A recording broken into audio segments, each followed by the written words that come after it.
বন্ধুরা এখান থেকে টমটি একদিন স্কুলে যায়, কিন্তু অন্য সব টমেরা তার এই সেরা পোশাক দেখে হাসতে থাকে। এই কারণে টমটি খুবই কষ্ট পায় এবং কান্না করতে থাকে। এরপর টমটি সিদ্ধান্ত নেয় যে সে কাজ করে টাকা জমিয়ে একটি পোশাক কিনবে। আর যেই বলা সেই কাজ, টমটি প্রচুর পরিমাণ কষ্ট করতে থাকে এবং টাকা উপার্জন করতে থাকে। কখনো সে জুতা মালিশ করে, আবার কখনো সে ফল বিক্রি করে। এভাবে সে একটু একটু করে টাকা জমাতে থাকে, কিন্তু তারপরও তার পোশাক কেনার টাকা হয় না। আর এই কারণে টমটি মানুষের বাড়িতে ঘর বাড়ি বানানোর কাজও শুরু করে। আর এভাবে দীর্ঘদিন প্রচুর পরিমাণ কষ্ট করার পর তার পোশাক কেনার জন্য পর্যাপ্ত টাকা হয়ে যায়। এবং টমটি একটি মার্কেটে গিয়ে সুন্দর দেখে একটি পোশাক কিনে নিয়ে আসে এবং পরবর্তী দিন স্কুলে চলে যায়। আর স্কুলে আসার পর তার সকল বন্ধুরা এটা দেখে অবাক হয়েছে এবং তার কাছে ক্ষমা চায়। বন্ধুরা এই টমটির জন্য একটি লাইক এবং সাবস্ক্রাইব তো দেওয়া যায়।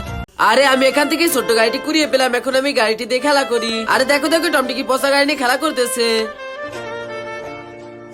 আমার কাছে আজকে কোনো টাকা নেই বলে আমি ভালো একটি গাড়ি কিনতে পারিনি, কারণ সবাই আমার সাথে মজা করে। আমি খুব পরিশ্রম করে ভালো একটি গাড়ি কিনে তারপর সবাইকে দেখিয়ে দিব। আমি প্রথমে বাড়ি বানানোর কাজ করি, বাড়ি বানানোর কাজ শেষ হয়ে গেলে এখান থেকে কিছু টাকা পাবো। এই তো বাড়ি বানানোর কাজ প্রায় শেষ, আর মাত্র কিছুক্ষণ কষ্ট করলে একটি বাড়ি বানিয়ে ফেলবো। এরপর আমি বাজারে ফলগুলো বিক্রি করি, তাহলে এখান থেকেও কিছু টাকা পেয়ে যাবো। এই তো আমি ফল বিক্রি করে দিয়ে এখান থেকে কিছু টাকা পেয়ে গেলাম। এখন আমার কাছে অনেকগুলো টাকা হয়ে গেছে, এখন আমি এই টাকাগুলো দিয়ে ভালো একটি গাড়ি কিনে নিয়ে আসি। এই তো আমি ভালো একটি গাড়ি কিনে নিয়ে আসলাম, এখন আমি গাড়িটি চালিয়ে দেখি। আরে দেখো দেখো টমটি এত ভালো গাড়ি কিভাবে কিনলো। বন্ধুরা এই টমটির জন্য একটি লাইক এবং সাবস্ক্রাইব তো করাই যায়।